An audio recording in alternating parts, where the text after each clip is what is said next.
Oke, selamat berjumpa Mbak Ayu. Ya, selamat jumpa juga. Nama aslinya siapa? Lengkap. Nama aslinya Rahayu Safitri. Rahayu Safitri. Oh iya. Sana belum itu apa ya? Oh, belum kameranya. Ya? Iya. Oke, dah cuma enggak apa-apa. Nah, Ayu Safitri. Rahayu Safitri. Rahayu Safitri. Iya. Oke. Usia? Usia sekarang 24. Kemarin Januari 24 tahun. Oh gitu. Dulunya apa namanya? SMK-nya di Darul Ulum. Oh, jenengan malah lulusan dari Ulum. Iya, lulus Darul Ulum. Saya juga ngajar di sana. Oh, ngajar di sana. Iya. Sekarang. Tapi di itunya di mahasiswanya. Oh, mahasiswanya. Iya. Oh, baru tahu jadi ya. Iya, jadi kenal Bu Ardila ya. Kenal. Pak Rizal. Enggak. Pak Rizal kan ini apa namanya? Kepala sekolah SMK. Rizal. Oh, orangnya yang maaf hitam apa ya? Agak ya. Bukan yang ada kuliahnya sekarang ya? Ada kuliahnya cabang Al-Azhar. Kebetulan saya ya di situlah 2 tahun. Udah 2 tahun. Ceritanya dari dosen deh.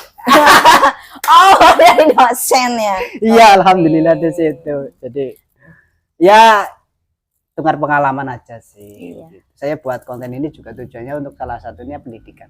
Tidak, kita kan hidup menurut saya sih apa ya prinsipnya kita nggak hanya cari uang untuk kehidupan, tapi memang untuk bermanfaat lewat pendidikan. Khususnya memang kayak gitu, khususnya lewat pendidikan saya. Pendidikan juga pengalaman itu kan emang guru nomor 1 istilahnya kan. Pengalaman. Ya kan kadang-kadang kita pengalaman kita itu bisa jadi pembelajaran untuk orang banyak ya kan. Betul. Berarti kuliah udah selesai? Udah selesai sih. Tadinya saya kuliah sambil kerja di Universitas Terbuka UT Jakarta. UT Jakarta. Ngambil S1 manajemen. Oh gitu. Iya. Lah itu pas SMK? Kenapa? SMK-nya apa jurusannya? Jurusannya farmasi. Cuma agak melenceng sih, tapi kan. Maksudnya melenceng maksudnya gimana? Dulu karena waktu itu ngambil farmasi karena suruh orang tua kan. Ya. Terus setelah kesini emang basicnya bukan di farmasi ternyata. Apa dia apa? Ya lebih ke apa? Sosial. Lebih suka kayak ke manajemen ya. Iya, berarti dulu SMP-nya di mana, Mbak? SMP-nya di SMP Negeri 2 Gedrumangu. Oh, di situ. Terus di sini ya. Ya, sini ya. Benar. Terus tetap di rumah SMK-nya apa pesantren? Enggak, di Laju. Laju ya, berarti tetap di rumah. Tetap di rumah. Padahal kemarin saya ada loker loh untuk SMK farmasi. Iya? Iya. Beautician. Tapi di Banjar nanti. Oh, di Banjar. Ya coba nanti saya kontak ownernya nanti mbok dengan minat. Atau gimana? Tadinya juga saya kerja di apa namanya di Jakarta itu sebagai admin. Jadi kan saya punya saudara di Jakarta. Admin kayak online gitu. Selama 5 tahun saya di Jakarta, terus baru pulang 2 bulan di rumah. Jadi pengen kayak gimana sih, karena 5 tahun kayak apa, bukan kehilangan jati diri juga sih ya, kayak 5 tahun merantau terus pengen kembaliin, kayak pengen nikmati kehidupan di desa lagi. Oh gitu. Oke. Iya. Nah ini mau ngobrolnya mau apa ini, coba jangan juga ya. Ya yang paling berkesan aja sih, bebas sih. Kayak gitu. Silakan apa mau. Perjalanan kuliahnya Pak. Dulu memang niat ke Jakarta itu kuliah. Sebenarnya dari dulu emang cita-cita pengen kuliah, tapi nggak mau membebankan apa namanya orang tua kan. Nah, orang tuanya kan bisa Mbak, mampu. Ya mampu, cuman saya dari basic saya sendiri gitu loh, pengennya itu apa?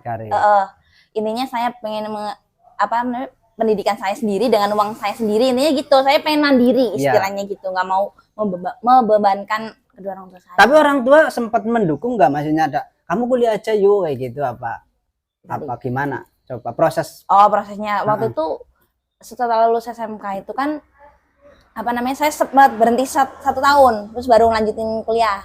1 tahunnya itu ngapain? Kerja. Oh berarti jenengan ke Jakarta dulu? Iya, di Jakarta makanya 5 tahun di Jakarta kan 4 tahun buat kuliah. Oh gitu. Iya.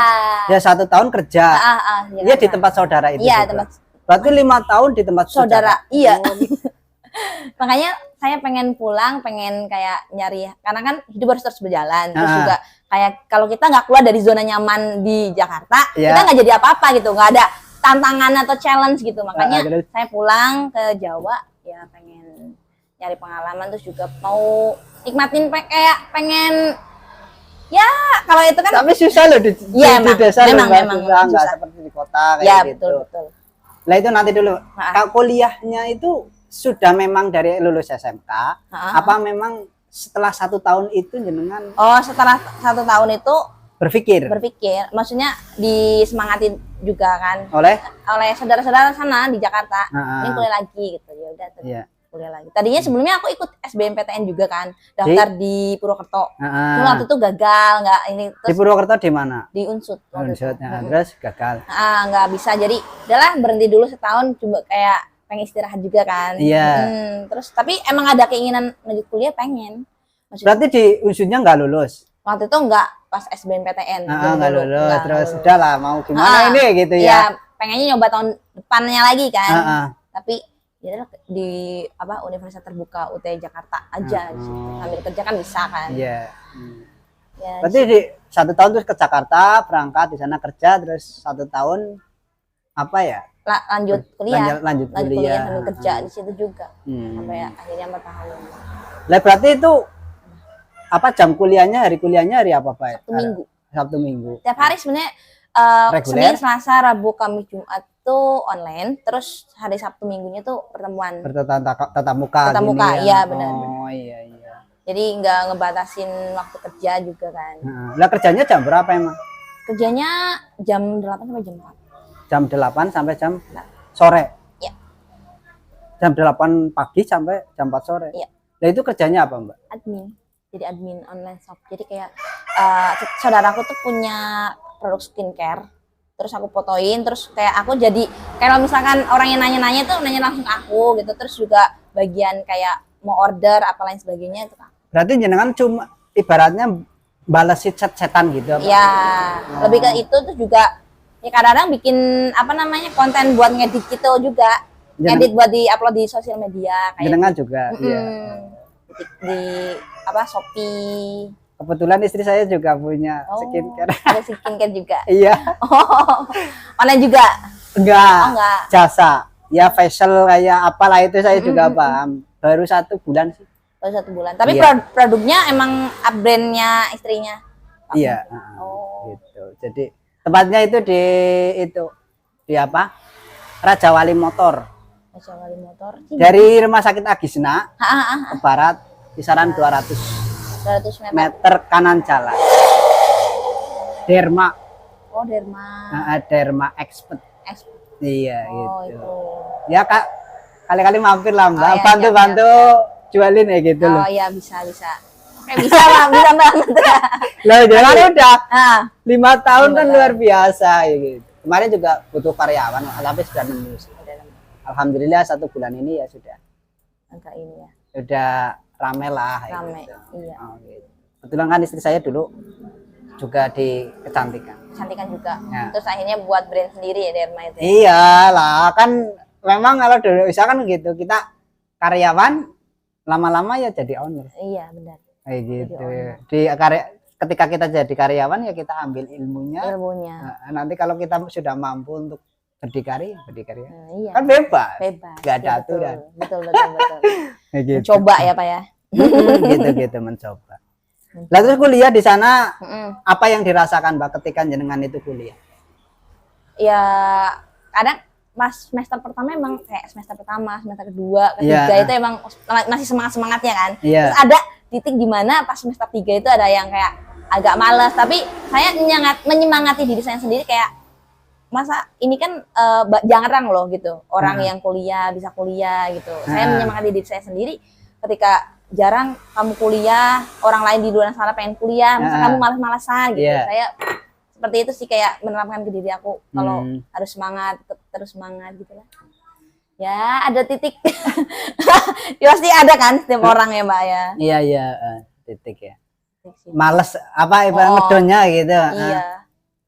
Ada. Tapi kan setelah jenengan menyemangati diri sendiri, saya bisa kok gitu, akhirnya bisa gitu ya. Iya. Oh. Tapi itu 4 tahun berarti pas apa masih terlalu cepet atau molor termasuk kuliah? Pas sih. Pas ya, nggak terlalu molor, nggak terlalu cepet lulus ya. memang dibuat begitu. Iya. Ya maklum lah sambil kerja. Iya. Jarang-jarang juga. Tapi emang salah satu cita-cita aku gitu Pak. Pengen kuliah tapi nggak membebankan kedua orang tua. Saya pengen benar-benar mandiri. Tapi kan saya nggak tinggal di sini. Di mana? Saya tinggalnya sama nenek aku. Nenek aku rumahnya dari Jembatan Cisumur belok kiri ke arah Dungun Sari. Kalau dari sini ke kiri? Ya. Oh, ke arah Dungun Sari. Jauh ke sananya jauh. Kira-kira 1 kilo. Lah ini di sini memang orang tua. Iya, di sini memang orang tua, tapi kan saya nemenin nenek aku di rumah sana. Karena nenek aku sendirian kan. Sendirian, iya. Salah satu alasan saya pulang juga itu. Karena nenek aku udah tua, terus juga pengen cari hal baru lah. 5 tahun udah di Jakarta kayak udah pengen keluar dari zona nyaman aja. Oh gitu. Lah harapannya nanti setelah ini maksudnya di rumah? Di rumah yaitu sekarang ini saya lagi udah 2 bulan ya, merintis usaha. Usahanya ini? Ya, jualan es teler. Ya, es teler. Jadi sama es teler ini? Iya, es teler. Ini seberapa harganya Mbak segini? Segitu, os 22, 10.000. 10.000 segini besar? 10.000. Tapi yang membedakan es teler aku itu toppingnya ini es krim, bener-bener es krim. Oh gitu. Ini yang atas ini es krim? Iya, es krim. Lah emang untung segini tuh? Untung. Serius? Serius. Boga untung cuman ya, ramai enggak? Enggak. Saya termotivasi waktu itu pas lebaran tahun lalu. Iya. Saya pergi ke Lampung. Tempat saudara ada di Lampung. Iya. Nah, kebetulan di situ ada jualan es teler, toppingnya es krim. Tapi dia baru merintis 1 tahun kurang lebih. Dia bisa membuka cabang 20 di area Bandar Lampung. Saya terinspirasi dari situ. Jadi pengen banget kayak nantinya. Kalau sekarang kan emang di sini belum ada ya kayak es teler tapi topping es krim ini belum ada ya di area Gandrung Mangut. Kayaknya belum ada. Mungkin ada yang kayak es teler sehat apa ya? Kurang tahu juga. Saya kurang tahu kalau istri ya nanti. Iya. Lebih tahu istri saya. Oh, kalau dia pencinta es ya. Ya monggo cari ya di Sidoarjo, jangan di sini juga saja gitu. Cari stand-stand di sana. Nantilah kalau misalnya itu pengen buka cabang di mana.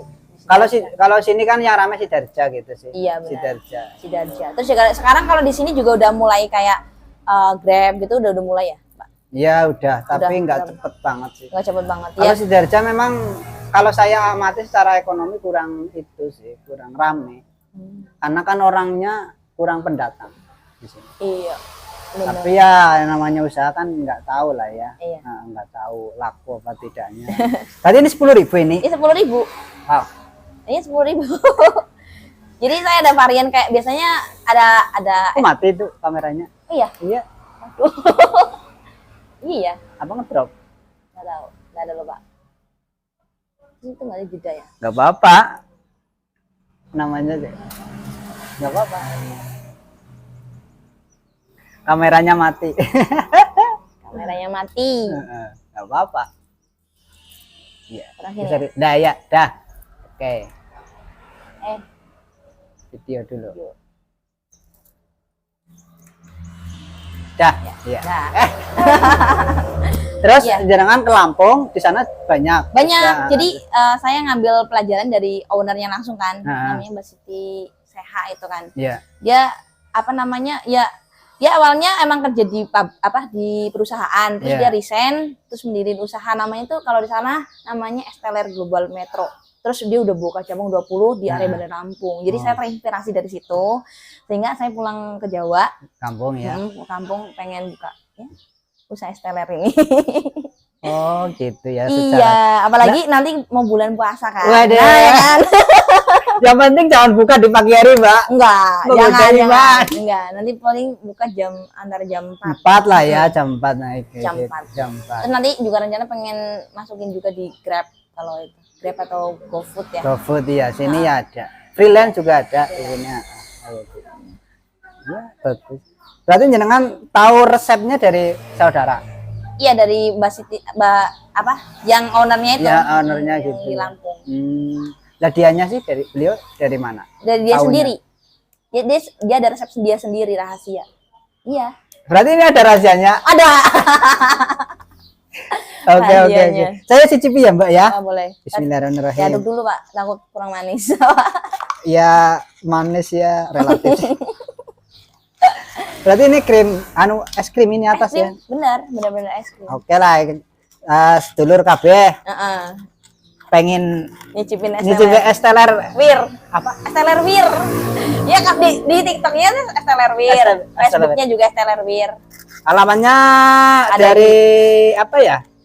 Jembatan Cisumur. Ya, Jembatan Cisumur ke arah timur. Berapa? Apa ada 1,5 kilo kiri jalan. Kiri jalan ya. Kalau mau pesan lewat WA juga nanti saya cantumkan di deskripsi lah ya. boleh. Bismillahirrahmanirrahim. Kurang manis, Mbak? Manis lah, Mbak. Enak. Es krim. Enak. Ada varian buku pandan juga. Buku pandan warnanya hijau. Terus mango sago itu dari mangga. Berapa varian rasanya? Ada kalau yang itu ada smoothie juga, smoothie buah. Tapi topping es krim. Kalau yang lain kan ada topping creamer ya. Iya. Topping es krim. Lebih dominan ke es krim sih. Aneh. Kalau biasanya di sini kan biasa es krim, apa ya, es campur biasa. Es campur biasa. Ini berarti es campur sama apa, es krim. Ini yang bawahnya apa, Mbak? Susu, creamer juga. Creamer juga ini yang bawah ini. Iya. Oh, iya. 10.000 seneng gedene ya. Betul. Kalau sekarang yang lagi tren itu es teh jumbo. Es teh jumbo. Iya.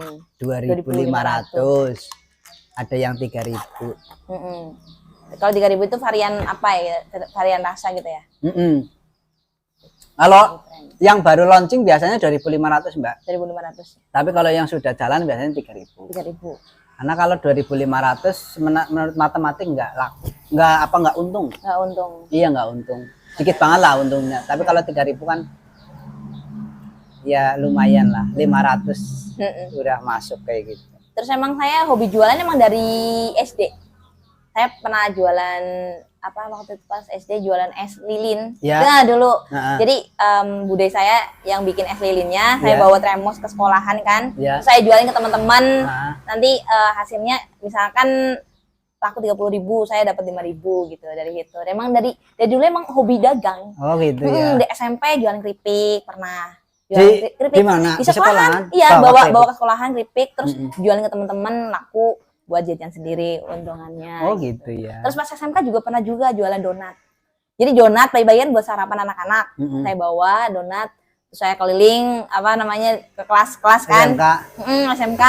Terus ya alhamdulillah laku, tapi buat jajan sendiri gitu kan, buat tabungan sendiri. Emang basic jualannya emang udah dari kecil gitu, hobi. Oh gitu ya. Oh iya. Hobi. Makanya kayak sekarang di Jawa ya merintis usaha. Ya gitulah ya. Ya semoga pokoknya intinya apa ya, harapannya sukses lah kan begitu. Buat cabang yang banyak, apa ya, ibaratnya banyak karyawan kan. Iya, membuka lapangan pekerjaan. Waduh, ya kan salah satu emang cita-cita kan kita boleh bercita-cita kan ya, Mbak. Boleh ya.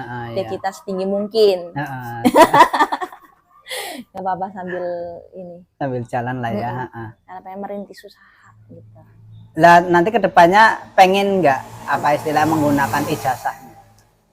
Ada kepikiran karena ada kan bapakku ada temennya kan di balai desa. Iya. Nah dia katanya nanti akhir bulan April atau apa gitu ada lowongan jadi kaur. Oh gitu. Saya mau coba tes kaur. Kalau kaur itu tugasnya apa? Tahu jenengan? Kaur itu kayak kalau sekarang apa namanya ya? Kasih tuh kaur kesejahteraan gitu loh. Jadi kayak di bawahnya di bawah kepala desa itu kan ada sekretaris. Iya. Nah, sekretaris desa. Carik. Bahasa Jawanya carik. Iya. Bahasa Jawanya carik terus ada namanya kaur. Kaur itu meliputi kayak kaur kesejahteraan kayak membantu si sekretaris ini dalam menjalankan tugas-tugasnya gitu loh, Pak. Kayak misalkan besok kayaknya kaur pembangunan, jadi kayak pembangunan jalan di desa Cisumur, terus gitu ya. Pembangunan irigasi atau pembangunan jalan setapak dan lain sebagainya. Jadi intinya pekerjaannya itu dalam hal pembangunan. Oh gitu ya. Iya. Nanti ada ujiannya. Ada tes tertulis, terus ada ujian ujian komputer juga ada. Oh, gitu. Bikin kayak surat undangan dan lain sebagainya. Karena juga masih belajar. Ya sambil belajar sambil dagang ya ininya Menyiapkan lah ya, mempersiapkan itu ya. ya. Bener. Juga kayak biasanya kan orang apa kalau anak-anak pada umum biasanya kan kalau pulang dari perantau gitu biasanya kan pengangguran gitu kan. Saya nggak mau meluangkan waktu pengangguran saya dengan itu, makanya saya jualan gitu biar ada biar produktif. Ya gitulah. Gitu, pokoknya kalau ada perempuan sudah gila bisnis terus suaminya kok apa ya pekerja keras, ekonomi aman, Mbak. Emang gitu ya? Iya, istilahnya kan begitu. Ada loh orang ya laki-laki pekerja keras tapi si istrinya gila belanja. Oh iya. Tapi jangan sampai kayak gitu. Kita harus ya ibaratnya kalau mau karir ya berkarir sekalian. Yang laki pekerja keras, yang perempuan gila bisnis. Jangan gila shopping. Tidak, gila shopping. Kalau gila shopping pasti uangnya nggak akan pernah kumpul dan nggak akan pernah berkembang. Iya. Itu begitu. Dan teori. Iya. Ya, begitu. Terus apa lagi, Mbak? Maksudnya cerita yang unik dalam kehidupan jenengan? Apa ya? Waktu mungkin banyak pertanyaan kayak di umur 24 teman-teman saya udah pada nikah ya. Nah, ini benar. Iya, saya larinya kepada percintaan nanti. Kan enggak apa-apa ya. Katanya kan bebas ya kan? Iya, bebas. Tapi kalau menurut saya itu kan emang setiap orang tuh punya pilihan masing-masing. Kayak teman-teman saya pada nikah muda, ya kan? Emang nikah muda itu bagus, tapi menurut saya prinsip saya sendiri nikah dengan banyak persiapan itu jauh lebih bagus. Waduh. Ya kan? Iya. Karena jodoh yang tepat itu tidak datang di waktu yang cepat, tapi jodoh yang tepat datang di waktu yang tepat. Oh gitu. Saya anjay meledak. Iya. Oke. Terus ya mestinya seorang perempuan yang normal ya, atau laki-laki yang normal tetap istilahnya pernah lah jatuh cinta. Walaupun hanya perasaan jauh atau pernah diutarakan gitu. Ya tentunya kayak Mbak Ayu yang pernah. Ya dulu pernah zaman SMA. waktu SMK bucin-bucinnya waktu itu. Ya pernah menjalin sebuah hubungan sampai pacaran ya waktu itu Pak.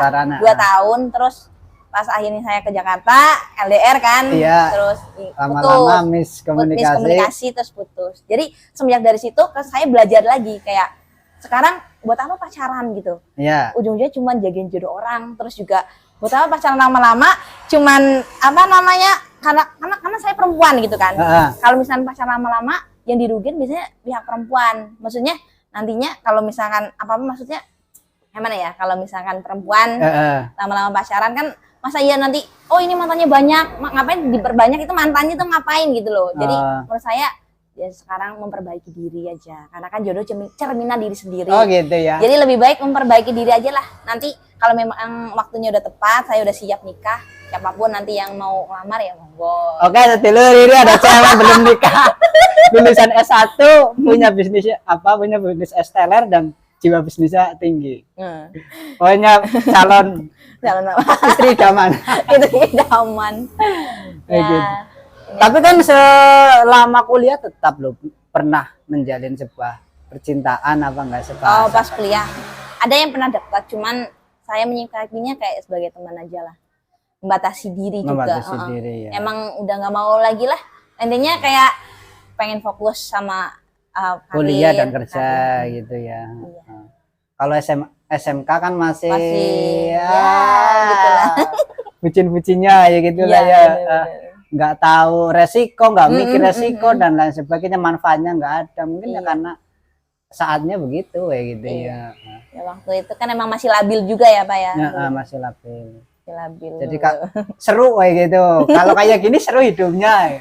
Padahal kan nggak begitu ya. Nggak begitu. Karena hidup harus terus berjalan ya kan? Iya berjalan. Tapi memang kalau saya menyikapi namanya pacaran ya, memang ya yang banyak dirugikan adalah perempuan. Makanya. Gitu. Juga alhamdulillah saya nggak pacaran. Jadi taruh ya Pak? Bukan taruh sih. Lebih apa? Ya kenalnya cuma dari temen. Terus saya karena dulu pengen cepet, bukan cepet ya, saya emang nikah, mencari ya, nikah kayak gitu. Saya juga pada waktu kuliah semester 7 ya, niat memang saya dikasih tahu oleh temen ada perempuan gini, terus saya pas lebaran langsung datang ke orang tua. Gitu. Itu salah satu apa namanya, emang laki-laki yang ini loh Pak, benar-benar serius gitu. Kadang kan cuman omong aja tapi nggak ada bukti gitu kadang-kadang. Apa ada gitu? Ada yang kayak gitu. Iya ada kayak gitu. Nah, maunya emang apa itu, maunya laki-laki ya kayak gitu? Ya dia ngomong cuma janji tapi tidak ada bukti kan, banyaknya kayak gitu. Berarti cuman ngomong sama anaknya, tapi kalau disuruh ke rumah nggak mau. Kalau itu cerita dari teman-teman aku banyak sih gitu Pak. Banyak yang kayak gitu. Tapi kenapa perempuan itu apa ya istilahnya, terhipnotis oleh rayuannya laki-laki? Nah itu kadang karena perempuan itu kan lebih kayak berpikirnya itu lewat hati, bukan dari logika. Coba kalau perempuan udah bermain logika mungkin nggak bakalan tergoda oleh omongan laki-laki gitu. Kalau pikirnya dari logika ya, bukan dari hati. Tapi kan lebih, kalau perempuan itu lebih ke perasaan. Dia lebih mainnya perasaan sih. Jadi ketika perempuan itu dikasih sesuatu yang lebih, dikasih kesenangan lah ya, itu lulu. Iya mungkin lulu karena perempuan sifatnya lebih ke perasaan, bukan pakai logika. Kalau laki-laki logika. Logika dari pikiran. Jadi apa ya istilahnya, susah untuk dikendalikan ya kalau laki-laki ya. Tapi kalau perempuan sangat mudah untuk dikendalikan guys. Jadi kuncinya itu kata Mbak Ayu. Jadi kata Mbak Ayu apa ya, perempuan itu dikasih lah, dikasih. Entah itu apa ya, bentuk materi atau apa, perhatian. Kayak gitu. Iya. Ada nggak misalnya perempuan itu lebih ke materi, perasaan apa perhatian nggak perlu, ada nggak yang kayak gitu? Maksudnya ke apa? Ya maksudnya ketika laki-laki mendekati perempuan itu dikasih materi tambah sayang, kayak gitu ada nggak? Kalau dikasih perhatian tambah sayang, apa semua perempuan itu sama apa enggak? Menurut jenengan? Menurut saya mungkin ya kalau misalkan kayak materi itu kan emang realistis ya. Iya realistis, betul. Ya kan? Semua suka lah. Iya kan? Ya dikasih hadiah mesti senang, suka.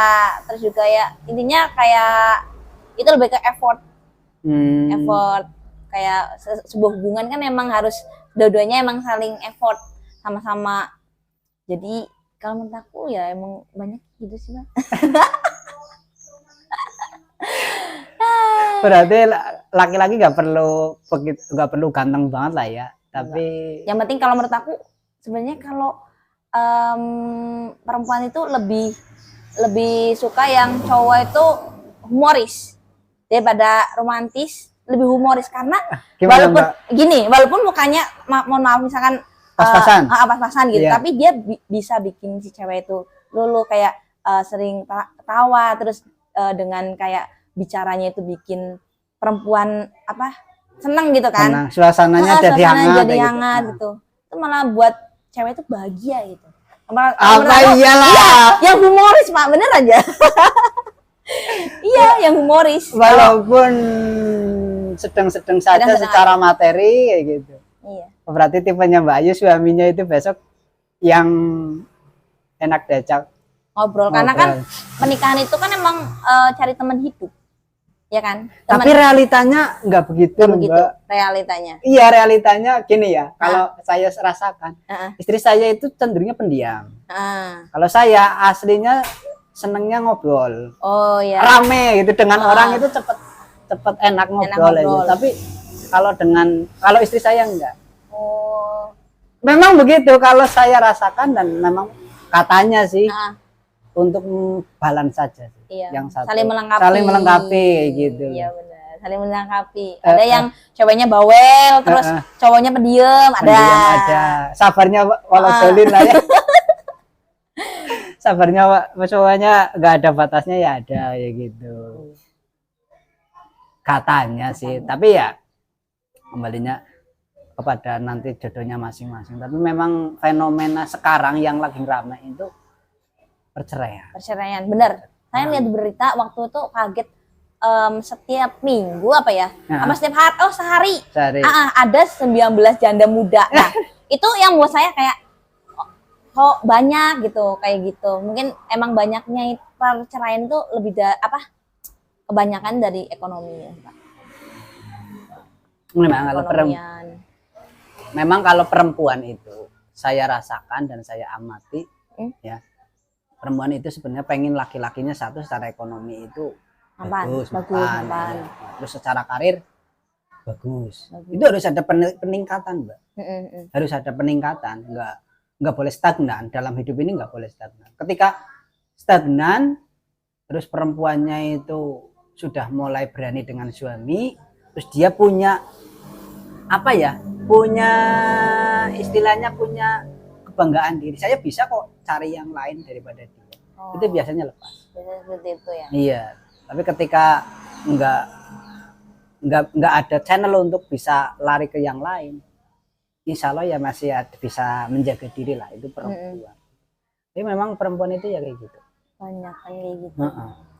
Ya, terus faktor lain mungkin karena nikah muda waktu itu, maksudnya kan banyak kan gitu kan nikah muda. Tapi nggak juga gitu loh, Mbak. Nggak juga, Bang. Kadang yang anak 3, anak 2 gitu. Udah. Pokoknya, tapi kalau yang sudah anak 2, anak 3 saya amati itu memang ada orang lain. Ada orang lain, iya, ada orang ketiga. Makanya saat ini kayak saya dalam diri saya sendiri, kayak kalau misalkan aku mau nikah, itu saya harus sudah berdamai dengan diri saya sendiri. Karena kan kalau misalkan kita udah berdamai dengan diri saya sendiri, sudah intinya love yourself first, pertama cinta pertama diri sendiri, itu nantinya kan kita harus mencintai orang lain, baru mencintai orang lain kan. Jadi gitu ya? Iya, harus mencintai diri sendiri, udah bahagiain diri sendiri, baru membahagiain orang lain gitu, mencintai orang lain. Maksudnya gimana itu, coba? Ya, lebih jadi kayak mana ya? Enaknya dipahami. Enak dipahami itu sebelum, kan kalau misalkan menikah gitu kan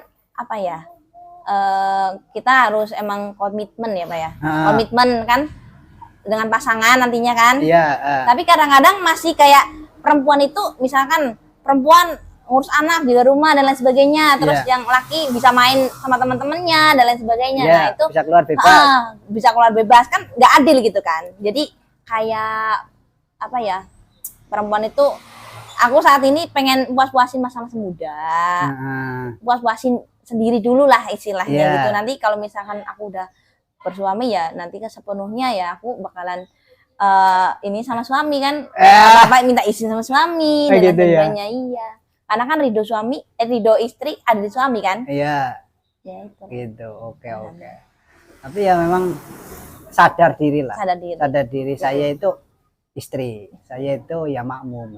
Walaupun istilahnya secara ekonomi, secara karir lebih tinggi seorang perempuan, ya tetap ketika di rumah ya saya makmum. Iya benar. Setinggi perempuan, maksudnya setinggi apapun jabatan seorang perempuan, setinggi apapun pendidikan perempuan, tetap nanti istri adalah ingin dibimbing oleh suami. Iya benar. Kalau saya pengen dibimbing, yang bisa mau ngebimbing, carinya itu nggak muluk-muluk, yang mau ngebimbing. Gitu ya. Karena kan emang suami itu panutan kita. Mudah-mudahan ya sampai surganya jannah, ya kan? Gitu. Amin. Ya kan, Pak? Kadang-kadang banyak yang maksudnya kayak laki-laki itu bisa mampu membiayai seorang perempuan tapi belum mampu mendidik. Iya, mendidik atau belum bisa membimbing si perempuan. Tapi ada loh, Mbak, katanya. Ini sharing aja ya. Iya, sharing. Jadi cinta kasih ya, kasih sayang itu perempuan aslinya beda-beda, Mbak. Ada yang memang bentuk perhatian, ada yang memang bentuk sentuhan. Nah gitu loh. Iya, Mbak, jenengan nanti apa ya? Iya, gitu loh. Jadi ketika jenengan kasih sayangnya yang harus dipenuhi oleh jenengan oleh suami, kok suaminya harus nyentuh jenengan, mungkin lewat memeluk, lewat mencium, ya jenengan itu senang, tambah sayang. Iya. Tapi suaminya nggak kayak gitu, tapi suaminya malah larinya kepada membantu, apa-apa dicukupi, apa-apa, tapi nggak pernah disentuh, nggak pernah dipeluk. Itu kurang, Mbak. Kurang. Iya. Tuh ada yang penelitian kayak gitu. Jadi kalau perempuan tipenya apa ya? Perempuan tipenya harus disentuh. Ya pagi harus dicium, pagi harus dipeluk misalnya kayak gitu. Itu enggak terlalu apa ya? Butuh untuk dilayani secara bantu gitu. Kan gitu. Iya. Suaminya jenengan membelikan baju lah, membelikan kendaraan lah, tapi nggak pernah disentuh. Itu juga nanti retak. Iya sih. Nah gitu. Jadi tinggal perempuannya itu bagaimana sukanya. Itu. Katanya sih, katanya begitu. Kayak gitu ada penelitian lah. Ya tinggal jenengan nanti tipenya bagaimana. Sukanya orang yang disentuh apa cuma dirayu apa pelayanan kan? Iya. Tergantung jenengan. Nanti suaminya harus paham itu. Jadi kesimpulannya nggak hanya apa ya ekonomi, nggak hanya ekonomi tapi juga yang lain perlu belajar. Iya. Gitu. Terus juga kayak sebelum nikah itu harusnya ada kayak bimbingan. Kayak contohnya pembicara kayak misalnya nanti setelah nikah nih siapa yang mau ngatur keuangan, terus siapa nih yang nantinya kayak riwayat sebelumnya riwayat penyakit dan lain sebagainya. Sebelumnya ada riwayat penyakit apa, terus juga tanya juga nantinya kalau misalkan udah nikah, kalau misalnya menghadapi masalah kayak mana, apakah biasanya kan ada tuh yang temperamen gitu kan. Harus apa mukul, marah, cara menyikapi masalah kayak mana harus gitu. Tapi dalam rumah tangga ya Mbak, kalau dalam rumah tangga itu menurut saya ya susah untuk komunikasi dengan istri secara serius. Iya. Temenan. Iya. Jadi hindari kita itu ngobrol dengan istri atau suami kok yang serius-serius. Itu kunci. Iya. Pokoknya kalau saya itu kalau grembuk musyawarah sing mandan serius. Akhirnya itu debat. Nggak sesuai ya. Yang satu ya apa ya istilahnya pengennya ini, yang satu pengennya ini. Akhirnya nggak jadi. Pokoknya kalau mau yang serius siap-siap. Tapi ya perlu untuk ya kali-kali kita itu musyawarah yang serius. Tapi jangan terlalu sering. Oh, terlalu sering. Jangan terlalu sering yang serius. Pokoknya ya dalam keluarga, kalau menurut saya sih renyah-renyah saja lah, hal-hal yang sepele nanti harmonis keluarga. Harmonis. Tapi juga kalau misalnya rumah tangga juga harus ada, kadang-kadang mesti ada seleknya Mbak ya. Ada.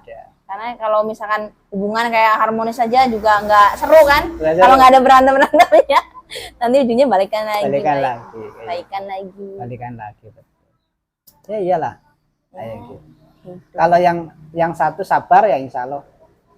Ya memang gitu. Yang satu kadang-kadang sabar, yang satu nggak sabaran itu. Saling melengkapi kayaknya. Kalau saya sih yang perempuan itu nggak sabaran. Karena secara weton itu lahirnya Selasanya Pahing itu kan panas Mbak. Panas. Selasa itu panas. Orangnya pasti keras. Selasa Pahing. Apa jenengan Selasa? Enggak, saya Kamis. Oh Kamis. Kamis. Kalau Selasa panas, saya kebetulan harinya Jumat. Jumat itu kan dingin. Panas dan dingin. Ya gitu. Jadinya kan hangat. Iya benar.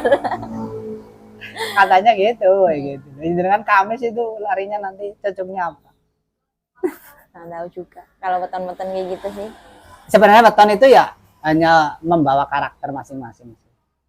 Iya. Membawa karakter masing-masing. Ya pasti benar juga ya. Iya. Ilmu titan, ilmunya orang Jawa itu kan dari empiris, hal-hal sing kenyataan dalam sekitar ya gitu. Budaya dulu ya. Orang dulu kan niteni. Masih kan. Memang kalau sekarang itu iya kasus perceraian luar biasa. Faktornya katanya ekonomi. Yang satu itu, yang kedua kali ya ada orang ketiga ini yang apalagi sosial media kan sekarang emang bener-bener kayak TikTok ya kan, Facebook, Iya. banyak kan kenang-kenangan di situ kayak orang ketiganya gitu loh. Dapetnya dari sosial media. Tapi awal mulanya pasti ya menurut saya sih dari lingkungan. Tetap dari orang-orang sekitar awal mulanya. Nanti dilanjut di sosmed. Kalau di sosmed tuh menurut saya enggak begitu ya, Pak? Enggak begitu.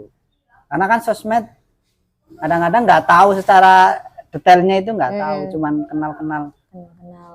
Juga kalau dalam sosmed itu menurut saya sih nggak serius-serius amat sih. Kadang-kadang di sosmed orangnya begitu, tapi dalam dunia nyata gini ya. Ternyata alim banget. Banyak. Kalau di sosmed kelihatannya sangat lepas, nggak alim, tapi begitu menang dunianya ternyata alim, ahli ibadah, pinter agama, baik juga orangnya gitu. Nah di sosmed itu siapa kan gitu loh. Dua orang berbeda ya. Iya. Sosial media sama dunia nyata. Begitu. Ternyata. Mungkin karena di sosmed itu kan hanya untuk tuntutan. Tuntutan apa ya? Ya untuk tuntutan dheweke mau eksis di sosial media. Kok malah saya yang jadi narasumber? Payah. Minum dulu. Minum jangan nggak ada minumnya sih, masa minumnya dua. Apalagi puasa? Enggak. Oh. Emang tadi udah minum sebelumnya. Oh gitu. Minum lagi, Pak. Minum lagi sama mabok. Ngopi Pak, Chan. Ngopi. Berarti sampai sekarang belum pengen jodoh ya Mbak? Belum. Pengen apa? Apalagi aku perempuan kan. Nantinya kalau misalnya aku udah nikah kan emang aku emang ke suami kan. Iya. Jadi sekarang pengen bahagian orang tua dulu, pengen ngehabisin waktu sama orang tua, sama keluarga. Gitu ya. Kadang kalau aku misalkan udah menjalin hubungan sama seseorang itu kadang bucin banget Pak. Jadi iya, jadi udahlah nanti aja. Mending bebas aja gitu ya, daripada nanti bucin malah. Iya, makanya sekarang kalau itu paling berteman dengan siapapun, berteman baik. Iya, baik ya. Teman. Tapi jangan sampai iya. Mengutarakan cinta. Terus balik lagi ke masa kuliah Mbak, itu ada nggak kenangan yang sangat mungkin masa kuliah itu harus bayar ini, harus bayar itu, tapi jenengan belum siap apa gimana? Waktu itu pernah kayak ada musibah. Iya, waktu itu pernah pas mau mendekati pembayaran semesteran tuh. KT kan. Betul uangnya udah ada tuh kan. Tapi dilala emang ada musibah. Musibahnya apa itu? Musibahnya hilang dompet aku tuh. Hilang. Sama duitnya? Iya, ATM-nya hilang. Terus di Jakarta kan, maksudnya ngurusin itu sebagainya bingung juga kan. Ya akhirnya mau nggak mau akhirnya minjem ke saudara waktu itu buat pembayaran itu. UKT-nya. Kok nggak telepon orang tua, Pak minta kirim uang aja? Aku emang nggak mau membebankan kedua orang tua, dibilang. Emang dari pertama sampai terakhir? Iya, nggak pernah. Jadi kalau saya boleh jujur, dari saya lulus SMK sampai sekarang ini saya nggak pernah minta uang ke orang tua. Makanya saya pulang juga nggak pernah minta uang ke orang tua. Waduh, anjay. Bener. Nggak ada minta ke orang tua. Apa orang tuanya nggak ngasih? Enggak juga. Tapi emang aku nggak mau membebankan kedua orang tua sih Pak. Emang dari dulu emang karena kebiasaan mandiri gitu loh. Dari dulu karena saya kan dari kecil emang sama mbah. Iya. Jadi emang dari mbah, terus juga saya sadar diri karena saya kan 5 bersaudara. Jenengan nomor berapa? Nomor 3. Oh iya. Nah, saya udah kerja, udah berumah tangga yang nomor 1, nomor 2 belum. Iya. Saya nomor 3, adik saya yang nomor 2. Sekarang nomor 4. Maksudnya yang ada saya nomor 4. Nomor 4 itu sekarang sekolah di Semansasi, kelas 3. Mau lulus. Oh iya. Yang terakhir SMP kelas 2. Oh. Gitu. Rame ya 5? 5. Laki semua, perempuan? Enggak, kakak saya 2 laki-laki. Laki-laki. Adik saya perempuan sama laki-laki. Jadi yang SMP laki-laki. SMP laki-laki. Oke. Jadi sangat-sangat mandiri guys. Ternyata Mbak Ayu luar biasa. Ya. Itu semesteran berapa Mbak karo kuliah dulu? zaman dulu. Iya, zaman zaman 4 jutaan. 4 jutaan, di antara 4 jutaan. Itu wajib. Iya. Lah untuk biaya yang lain? Karena kan waktu itu saya tinggal di tempat saudara itu ada tempat tinggalnya gitu loh, mes. Jadi waktu itu nggak ngekos. Berarti tempat tinggal nggak bayar? Bayar. Cuman kuliah yang bayar. Lah untuk makan? Makan juga ada uang makan juga, terus ya paling makan karena kan paling makan malam aja sih kalau itu di luar makan malam aja. Makan malam, jadi makan pagi tuh di rumah saudara. Iya. Makan pagi di rumah saudara, kalau sore siang sama malam di luar. Iya. Oh gitu. Ya untuk biaya hidup apa cukup dari kerja itu, Mbak? Alhamdulillah cukup sih. Cukup, sama untuk bayar UKT cukup. Hebat ya. Ya seberapapun uang ya, kalau nggak pinter mengatur harus ya. Money management begitu ya, mengelola keuangan. Jadi kita juga harus ada namanya investasi, jangka pendek, jangka panjang. Saya juga investasi, saya juga belajar sedikit-sedikit soal investasi. Investasinya apa? Saham di aplikasi. Itu aku belajar saham itu waktu pandemi, karena kan pandemi waktu zaman dulu kan emang 2019 ya. Ya, di pandemi kan emang di rumah aja kan, terus banyak lah kayak di YouTube aku lihat banyak saham gitu kan. Terus aku belajar, mulai tertarik tuh sama yang namanya saham. Ya, belajar tentang saham. Oke. Ces ya. Tapi menghasilkan enggak nanti? Kalau saham itu sebenarnya kalau yang aku belajari, saya juga masih belajar. Yang saya tahu tuh saham itu ketika kayak kita mau investasi, jadi kayak uang tabungan sama uang buat investasi itu beda. Tabungan itu 4 kali lipat gaji kita. Iya. Kalau investasi itu di luar itu. Jadi kalau misalkan kita ada pemasukan, misalkan gaji kita dibagi jadi 4. Apa saja, Mbak? Yang pertama itu kan 4. Yang pertama itu buat kebutuhan. Iya. Terus buat sedekah juga ada. Iya. Emang dibagi. Konvensional ada konsep gitu? Apa? Ya konvensional secara umum. Ya sedekah kan istilahnya dalam ekonomi Islam toh. Iya, tapi kan maksudnya kan misalkan dari gaji nih, kita dibagi jadi 50% dibagi 2. Nah, nanti 50%-nya itu buat kebutuhan sehari-hari. 50%-nya buat sedekah, terus buat investasi, buat tabungan juga.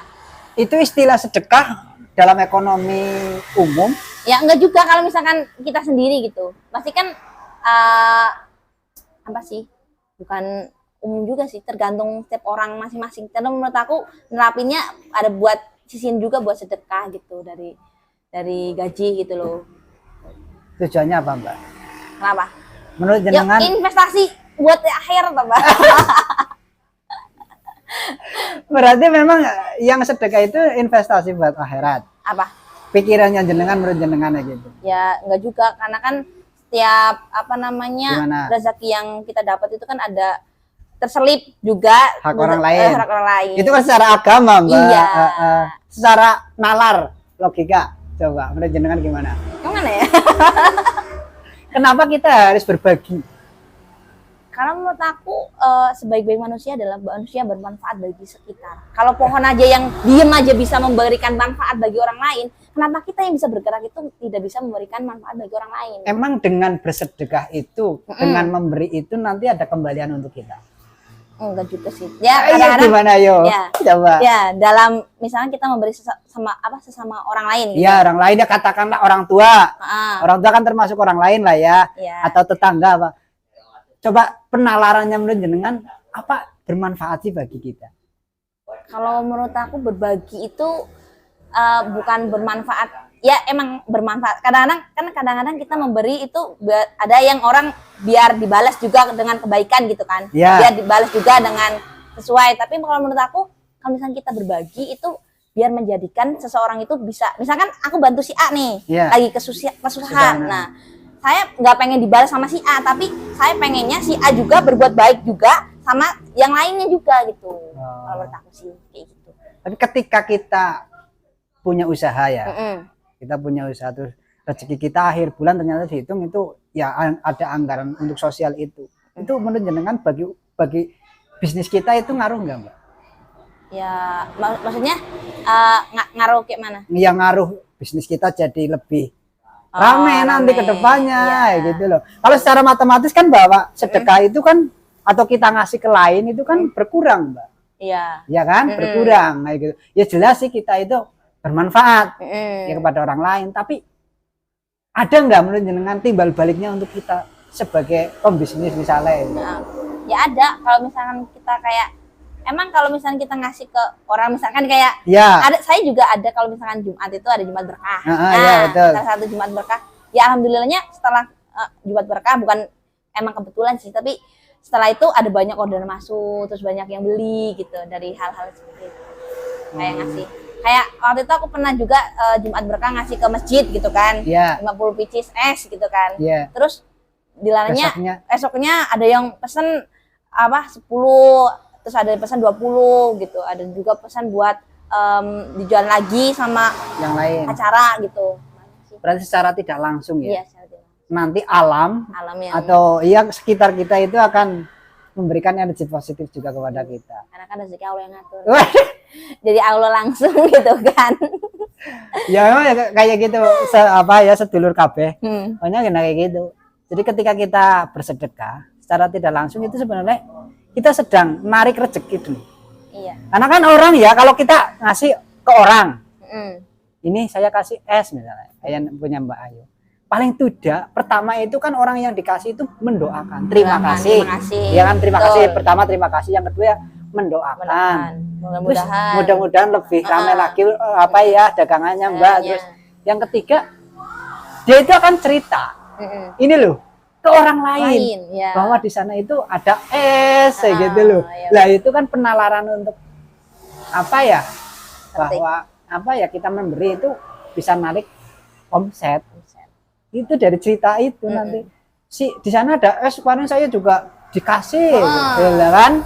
Nah itu kan iklan secara tidak langsung mouth to mouth ya. Iya, secara tidak langsung kita itu iklan sebenarnya. Makanya tetap ketika kita mau memberi kepada orang lain ya ada timbal baliknya untuk kita gitu, baik secara langsung ataupun tidak langsung gitu Mbak. Penalarannya kalau menurut saya sih tetap bisa dinalar. Selain dari kita harus bermanfaat kepada orang lain, pahala tapi nalarnya kita harus bisa loh. Jadi kan kita nanti bisa menjelaskan kepada orang lain bisa diterima katanya. Gitu, udah 1 jam lebih apa Mbak? Kayaknya nggak tahu juga. Oh iya 1 jam. 1 jam. Iya sudah 1. Ya bukan ada yang mau diceritakan lagi tentang hal-hal mistis mungkin di Jakarta pernah? Oh nggak ada mistis. Sebenarnya belum pernah sih kalau yang hal-hal mistis itu. Nggak pernah ya. Berarti lempeng-lempeng aja jadi. Belum pernah alhamdulillah. Hidupnya jenengan berarti lempeng-lempeng saja. Ya cuman itu ya pas ketika kuliah biaya sendiri. Ya teman-teman itu yang mau kuliah ini kan sudah mau lulusan jadi contohlah Mbak Ayu. Jangan takut lah kalau misalkan kalian kayak saya kan maksudnya kita kan orang desa gitu. Jangan malu kalau misalkan kita mau bercita-cita mau kuliah walaupun emang perekonomian, kalau emang kita benar-benar niat, insya Allah nanti ada jalan, ada kemudahan gitu. Yang penting niat aja dulu gitu. Menurut jenengan penting gak sih itu kuliah Mbak?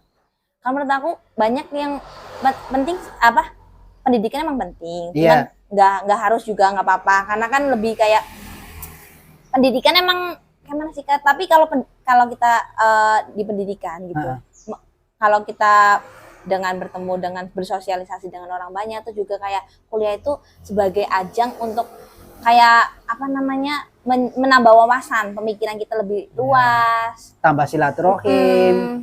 Intinya pendidikan tinggi juga nggak ngejamin sukses juga, belum tentu kan ya. Belum tentu, betul. Tentu. Secara materi belum tentu menjanjikan kesuksesan. Iya. Tapi penting. Pentingnya yaitu untuk menambah wawasan, maksudnya kayak berpikirnya lebih luas, terus nantinya juga berbaur dengan teman-teman lebih luas lagi gitu. Intinya menambah pengalaman lebih luas, istilahnya gitu. Dan menikmati hidup. Tentunya ya gitu. Kalau saya enggak Mbak, kalau saya senangnya kepuasan. Ketika saya mencoba ke sana, saya pernah masuk ke sana terus hasilnya nihil lah, tidak sesuai ekspektasi, tapi saya puas gitu. Itu pernah saya kayak gitu, gitu loh. Dalam kehidupannya dia saya pernah mengalami, saya tahu rasanya ya gitu, sudah pernah merasa. Itu kepuasan kalau saya. Sampai jadi istilahnya podcast kayak gini sebenarnya kayak apa sih rasanya gitu ya. Hal tantangan baru juga. Tantangan baru juga ya. Selama ini kan lempeng-lempeng aja lah. Mungkin cari uang terus kerja terus ngajar gitu. Tapi kan ini biar hobi juga ya Pak ya. Hobi ngobrol juga gitu. Tapi ketemu dengan orang-orang banyak, nanti narasumber yang setelah Duhur malah lebih unik lagi. Iya. Yang Senin lebih unik lagi. Iya gitu. Mudah-mudahan channel ini berkembang terus berkembang dan juga bermanfaat bagi orang-orang di luar sana ya kan. Terima kasih Bang Ayu, amin lah.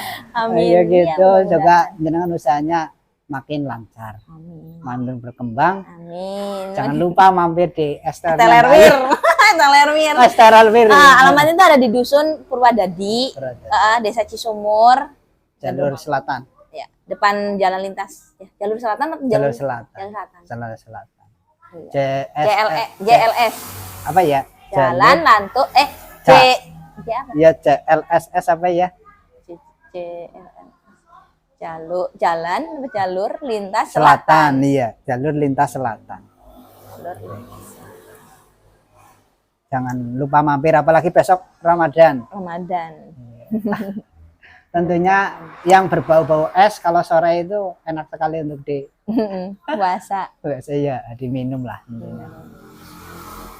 Ya kayak gitu aja Pak Mbak Ayu. Ya, terima kasih waktunya sudah berkenan diajak ngobrol. Ini baru pertama kali ketemu loh. Iya, baru pertama kali juga. Iya, besok bisa lah kita curhat-curhat lagi yang lain. Tentunya kita saling collab lah, saling membantu. Nanti juga mampir di akun sosial medianya apa? TikTok Estelerwir. Iya, terus YouTube nggak ada. Udah nggak ada. Paling buat kayak upload mau nomen sendiri sih kalau di YouTube. Instagram apa pribadi? Ya Instagram ya monggo mau. Kalau pribadi apa mau? Yang diusahain Estelerwir sih. Ada. Di Instagram, Facebook ada. Nanti saya cantumkan di deskripsi lah. Ya boleh. Iya, pokoknya alamat narasumber sosial medianya saya cantumkan, tenang saja Mbak. Boleh. Gitu. Kalau mau pesan juga bisa. Nanti saya cantumkan kontak personnya. Boleh, Mbok? Boleh. Masih banyak loh Pak. Mbok ada aja, Mbok ada SMS atau WA atau inbox yang aneh-aneh ya di blog aja. Berarti nanti ini di YouTube ya? YouTube. Karena YouTube lebih bebas menurut saya sih. Iya. Narasumber ketika di YouTube itu kan boleh ngerokok. Tapi kalau TikTok sama sekali kenang penet, langsung pelanggaran. Iya. TikTok itu luar biasa. Tapi sekarang nggak tahu itu. Peraturannya setelah kemarin apa ya kasus yang itu loh. TikTok Shop. Gitu. Sekarang peraturannya kayak apa saya nggak paham. Mungkin lebih fleksibel lagi Mbak. Mencantumkan nomor WA Ben. Pelanggaran. Aduh. Kayaknya TikTok mungkin apa ya menurut saya mau buat jati diri, ternyata kena pelanggaran. Kena apa penalti oleh negara gitu. Di demo sih kemarin. Aduh, itu saja sedulur. Ini sama Mbak Ayu ya, orangnya belum menikah, suka bisnis. Semoga jodohnya adalah orang-orang yang mau bekerja keras dan akan membimbing Mbak Ayu untuk menjadi keluarga yang sejahtera semuanya. Amin ya. Terima kasih. Salam. Jangan lupa subscribe channel Santri Obing. Santri itu memang saya basicnya itu memang santri. Kalau pakaiannya begini saya santri. Iya. Gitu. Obing itu sebenarnya mobil. Kalau anak kecil kan obing ya, gitu. beli obing ya gitu. Beli obing. Memang saya kan terjunnya di mobil, tapi ya belum nyetok unit lah, masih maklaran nih. Tapi paham tentang itu. Jangan lupa subscribe, terus komen dan like, share seluas-luasnya sedulur.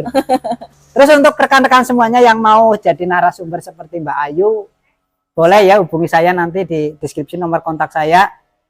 Cerita apa saja boleh, percintaan, bisnis, ya, terus keluar pendidikan, boleh silakan hubungi saya, nanti saya atur jadwalnya. Yang penting janjian dulu, tempat bebas, mau di rumah makan atau di kebun, sawah, iya, di kebun, pokoknya siap lah, saya siap OTW kayak gitu. Oke ya, selamat berjumpa lagi, bye. Ya, assalamualaikum.